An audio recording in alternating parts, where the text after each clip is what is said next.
All right, to start us off with Jamaree, we'll go to Mike Griffith and Chip Towers.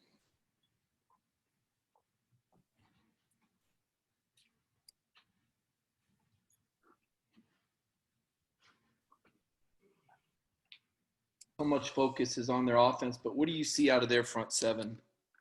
I don't know if I heard the full question. You might have been muted. Can you repeat it one more time?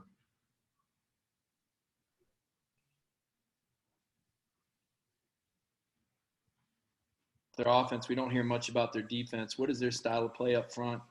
Big athletic guys just like us. They play a physical brand of football. Two very similar programs. They get after it, we get after it. So it'll be fun to see that competition. Jamaree, I know you well enough to know you say that this is games like this is why you came to Georgia. But can you just talk about the environment you expect to encounter Saturday night in Tuscaloosa, and what is the primary mindset about? Is that something you get hyped up about? Are you gonna fight to stay calm about the whole time and everything is on the line? I think it'd be a wild environment, even with the stadium restrictions and the fan restrictions. I think it'll still be a wild environment. At Sanford, it's been a wild environment, so I can only imagine what it's going to be like at Bryant-Denny. But it's going to be a fun game. I'm excited. I'm excited for the challenge. Just to be able to compete against a program like that's been notoriously good for so long. It's going to be fun. It's going to be a fun environment, and I know our guys are hyped. I know their guys are hyped. So I'm ready to compete. Next, we'll go to Seth Emerson, then Mark Weiser. Hey, Jamaree. Kirby talked about Stetson as a leader, as a guy who he's not as vocal about it. He does it more kind of just by example. Can you describe that a little bit, what he is like and what Kirby means by that? Stet is confident. He's confident in himself. He's a competitor. Stet goes out there, he gives it everything he's got every day. He goes out there, he doesn't like to lose. You could just see that on the drive where he came in Arkansas. Like, he's out there having fun, completing third downs, getting first downs. I mean, Stet has fun competing. And, for me, just being able to protect a guy like that and to listen to a guy like that and look up to a guy like that, I mean, there's nothing more you can want from a quarterback, just a guy that doesn't like to lose. Jake was very similar in that way. It's just guys don't like to lose. And, that's Stet all day. Stet's going to go out there and compete. Stet's going to give you everything he got every play. And he's not going to fold on you when it gets tough. So that's what I love about Stet. Jamaree, you mentioned about wanting to compete against a program like Alabama. Obviously, Georgia's last two games against them has really gone toe-to-toe with them, not gotten the victory. What do you think are some of the lessons learned from those that remain from either of those two games and kind of the mindset trying to, obviously take them down this time? Just resiliency, just, making sure we finish games. Making sure we compete for 4 quarters, 5 quarters even, in some cases. So just going out there and finishing games, starting fast, like normal, and just playing our brand of football. So it's about us. It's about what we do, and we go out, we compete every day. We compete, have been competing for months now. So to lead up to moments like this, so we just go out there, we compete as hard as we can, and let the chips fall where they may. Next, we'll go to Dean Legge, then Jake Rowe. One more Stetson question here for you. How critical is protection for someone, any quarterback, but particularly a guy who is not as giant as a lot of guys that have played in the past back there? It's protection in general is just important. Football, everybody knows it all starts up front, from the center to the tackle. From tackle to tackle, it starts up front. Protection is important. I believe Stet can take a hit no matter how big he is, but we don't want him to get hit. But if I've seen Stet get hit before, and he bounces up on the ground just like any receiver, any running back. So if it's a question of his heart, I think Stet's got one of the biggest. Stet's gonna pop up off the ground if he gets hit. If he tries to take a hit. But as far as protection beats coverage any day. So protection is important from an offensive standpoint in general, and definitely for quarterback. So. Jamaree, penalties have been a big issue for the offensive line. I don't know if you have any personally, but they've, then the 2 slow starts has definitely been there.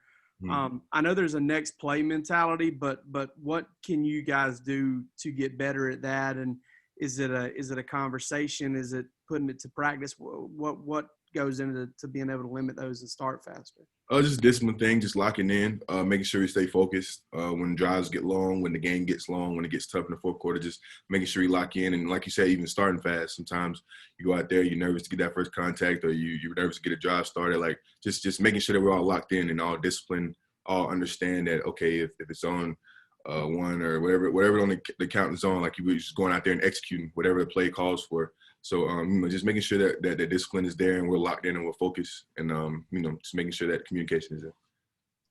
Next, we'll go to Augustus Stone, then Jed May. Hey, Jamaree. I kind of wanted to ask about what goes into building the chemistry of an offensive line. You know, between week 1 and week 2, there was a dramatic improvement, and Kirby was like, it wasn't the Wizard of Oz or anything, but I want to know, what was it? Time tells all. Time, experience, playing together, just going out there and practicing together every day. Nothing beats a game atmosphere, though. Nothing beats a game. Just going out there and playing in games, having those experiences, understanding certain calls, understanding certain looks, just having time together, whether it's on the field and off the field, just building a relationship, understanding, Shave eats here or Ben cooks this or whatever, just anything, like any little relationship builder that you can get between those 5 guys or 6 or 7, whoever plays, it's important. And, just time tells all. And, as time goes on, we're going to continue to get better. That's what we do every day. We look to get better today. We look to get better tomorrow, and we'll look to be at our best Saturday. So, time tells all. So time is probably the biggest factor when it comes to the relationship of an offensive line.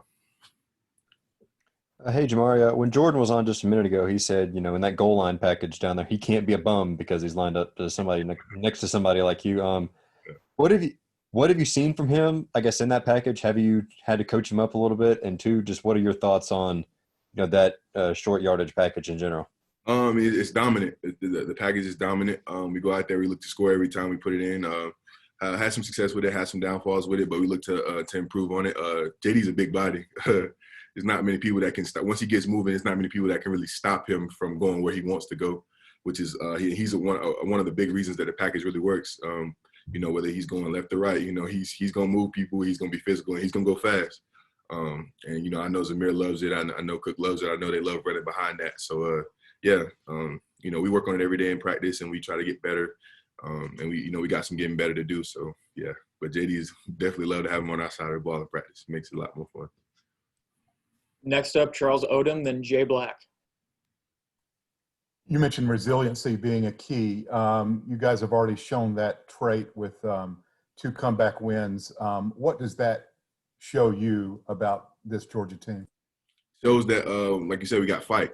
That's a really big credit to the leadership on our team, to the coaching staff for putting us in a good situation, not panicking when things get tough.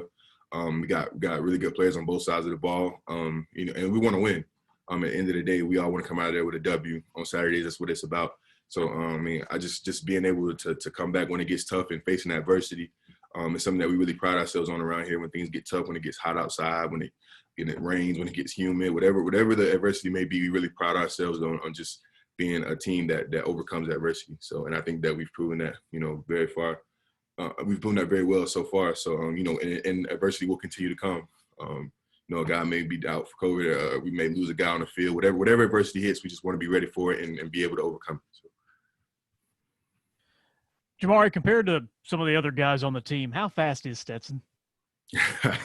Oh man, Stet will surprise you how fast he can be. Stet is very squirmy. You think you got him and he'll jet on you. So, but Stet can move. I don't let him fool you with his frame or whatever you want to judge him by. But Stet can move. I don't know exactly how fast Stet is. I've never seen him in a race, but Stet can run. We'll wrap up with a question from Connor Riley. Yeah, hey, Jamaree, I was just wondering if you got a chance to see Andrew Thomas's 2-point conversion yesterday, and, with that goal line package, do you think about maybe going to Kirby Smart or Todd Monken and saying, hey, maybe, if Andrew can catch this pass, I can do it as well? Hey, look, I've been talking about this forever. Yeah, I did. As far as Andrew, I did see it. I was getting my Sunday nap in. I woke up right on time, probably about two plays out. I was just wiping the credit out of my eyes, and I see 78 standing in the end zone, cradling the ball like a little baby. So, yeah, it was really cool to see, and he's always always talking about scoring touchdowns. So, I mean, I know he's happy. I know he won't ever live it down. If he had dropped it, I would have never let him live it down. But yeah, he caught it and he scored for his team. I'm really happy for him. But as far as me, I'm gonna keep pushing my agenda. Everybody has their own little agenda, so I'm gonna keep pushing mine and see if you'll see 69 in the end zone one of these Saturdays. Alrighty, thank you, Jamaree. Thank you, everyone. Have a great rest.